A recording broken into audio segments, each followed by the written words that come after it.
안녕하세요. 백사원 목사입니다. 오늘은 4월 15일 화요일 아침입니다. 아울러 고난주간 둘째 날이기도 합니다. 오늘도 변함없이 하나님의 말씀과 함께 하루를 시작하는 여러분 모두에게 크신 하나님의 넘치는 은혜가 하루 종일 함께 하시기를 바랍니다. 오늘 주신 하나님의 말씀은 누가복음 22장 39절부터 53절까지의 말씀인데요.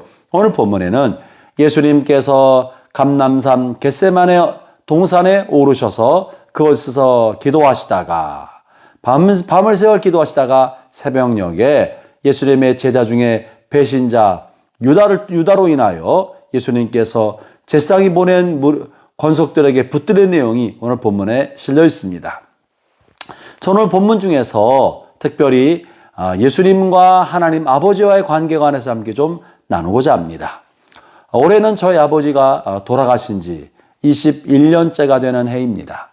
나이가 들어갈수록 아버지가 이랬겠구나. 저 자신이 아버지의 마음을 더 많이 이해하게 되고 문득문득 20여 년 전 돌아가신 아버지의 모습이 떠오를 때가 요즘 들어 더 많이 생기고 있습니다.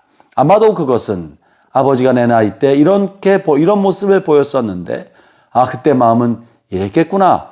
제가 젊었을 때는 다 깨닫지 못했던 아버지의 마음을 조금 더 알아가게 되는 것 같습니다. 어른이 되어간다는 것, 어머니나 아버지나 그 자리에 가봐서야 비로소 앞서간 어른들, 부모의 마음을 조금씩 깨닫고 배워가는 듯 합니다. 하나님을 향해서도 그렇습니다. 우리가 하나님을 알아간다고 하지만 혼자서는 나의 삶을 통해서는 온전히 하나님을 알 수가 없습니다. 우리는 누구도 하나님의 자리에 앉아보지 않았기 때문에 만물을 다스리시고 만물을 사랑하시는 그 하나님의 마음을 다 알지 못합니다. 그러나 우리가 하나님의 마음을 조금씩 알아가는 것은 성경을 읽고 성경을 통해 드러나는 하나님의 뜻과 하나님의 마음을 발견하면서 알아가게 되고, 또 한 가지 중요한 것은 기도 시간을 통해 하나님과 사귀고 주의 뜻을 묻고 주의 뜻을 확인받으며 하나님과 사귐의 기도를 통하여 하나님을 조금씩 더 알아가게 되는데요. 그래서 기도라는 것은 결국 하나님을 더 많이 알아가는 과정이 되는 것입니다. 어느 순간에는 내 뜻을 관철시키기 위하여 기도의 자리 하나님 앞에 부르짖고 매달리고 몸부림치다가도 어느 순간 기도를 통해 하나님께서 하나님의 뜻을 언뜻 보여주시면 내 뜻을 접고 하나님의 뜻 앞에 자신을 굴복시키는 것, 여러분, 이것이 성숙한 기도가 가는 길이고 기도의 성숙의 길인 것입니다. 오늘 본문에는 예수님께서 십자가를 앞두고 간절하고 절박한 몸부림을 치는 것이 오늘 본문에 실려 있습니다. 예수님도 사람의 몸을 입고 오셨기 때문에 십자가를 앞에 두고 있을 때 왜 두려움이 없었겠습니까? 왜 마음의 불안과 공포가 없겠습니까? 육체를 입으신 예수님께서 뼈와 살을 뚫는 못박힘을 당하려 하실 때 어떻게 이것이 편안한 마음으로 받을 수 있겠습니까? 인격을 가지신 예수님께서 제자들로부터 버림받고 사람들로부터 모욕을 받는 일이 어떻게 아무것도 아닌 것처럼 여길 수 있겠습니까? 영원전부터 하나님과 동행하시고 늘 함께 계셨던 하나님이신 예수님께서 하나님으로부터 버림받고 죽음에 던져지는 그 시간이 어떻게 아무것도 아닌 것처럼 그저 덤덤히 받을 수 있겠습니까? 십자가를 앞둔 예수님은 매우 고통스러운 몸부림을 하고 계셨습니다. 그것이 오늘 본문 41절 42절에 실려있는 내용인데요.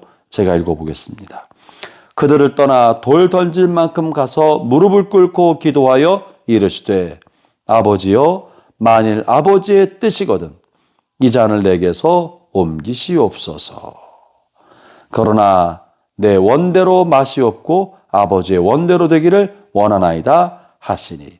44절까지 읽어보겠습니다. 천사가 하늘로부터 예수께 나타나 힘을 더하더라. 예수께서 힘쓰고 애써 더욱 간절히 기도하시니 땀이 땅에 떨어지는 핏방울같이 되었더라. 얼마나 간절히 기도했으면 떨어지는 이마와 얼굴에 땀방울이 맺히고 그 땀방울이 힘을 내서 혈관이 터지면서 땀과 피가 섞여서 핏방울처럼 떨어졌다고 말하고 있지 않습니까? 예수님은 정말 절박하고 간절한 마음으로 하나님 앞에 엎드려 기도했던 거예요. 하나님, 할 수만 있다면 이 십자가의 잔으로부터 저를 벗어나게 해주십시오.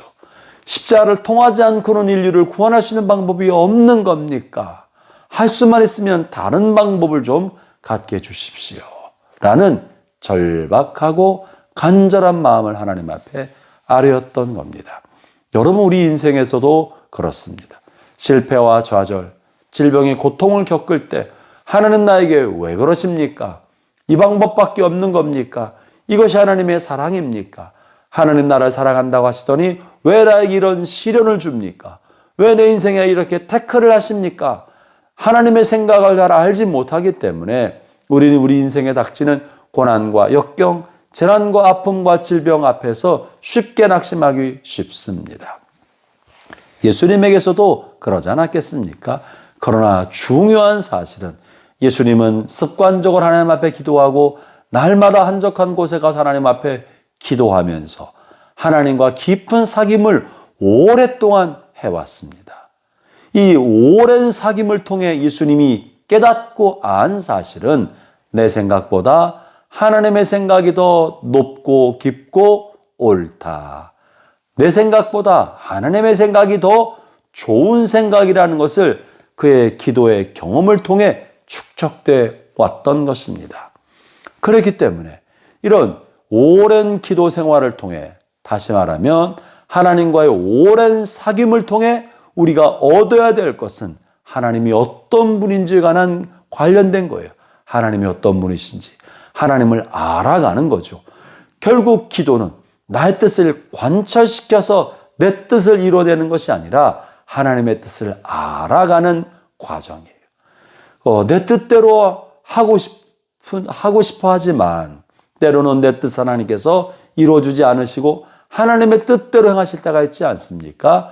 이 하나님의 뜻대로 이루어졌을 때 결국 그 결과가 나의 삶의 유익이라는 것을 경험을 통해 알아가는 거예요.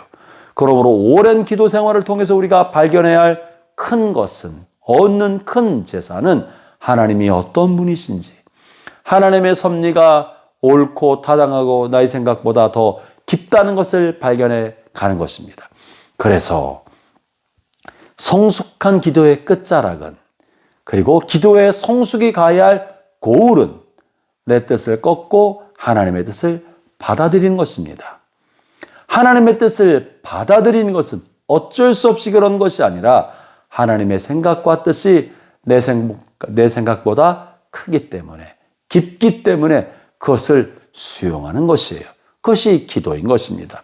오늘 예수님은 십자가를 눈앞에 두고 목전에 두면서도 자기가 죽어야 하는, 사람들로부터 배신받아야 하는, 양손과 발에 못에 찔려야 하는 이런 일이 앞에 예견되어 있는 상황 속에서도 어떻게 기도합니까? 아버지요, 만일 아버지의 뜻이거든 이 잔을 내게서 옮기시옵소서. 그러나 내 원대로 마시옵고 아버지의 원대로 되기를 원합니다. 내가 보기에 나는 이 길을 피하고 싶지만 아버지 하나님 보시기에 이 일이 타당하게 여기신다면 내가 받아들이겠습니다. 감수하겠습니다. 형제 자매 여러분, 기도는 그런 것입니다. 하나님과의 깊은 사귐을 통해 하나님의 뜻을 알아가게 되고 그 하나님의 뜻이 선하시다는 것을 신뢰하게 되면, 이 신뢰가 더 깊어지면 내가 원하지 않은 일을 하나님이 주실지라도 그것이 더 좋은 것이라는 것을 알게 되기 때문에 내 뜻을 접고 아버지의 뜻을 받아들이는 것이죠. 형제자매 여러분, 오늘 하루 살 때 여러분의 인생 가운데 하나님의 뜻을 받아들이는 그런 기도를 한번 해보시지 않겠습니까? 기도하겠습니다. 하나님 아버지, 내 뜻이 이루어지지 않고 다른 일들이 이루어지려 할 때 이것이 하나님의 뜻이라면 받아들이고 감수하고 묵묵히 그 길을 쫓아갈 수 있는 마음의 여유와 하나님을 향한 신뢰가 우리에게 깊어지게 하여 주옵소서. 예수님 이름으로 기도합니다. 아멘.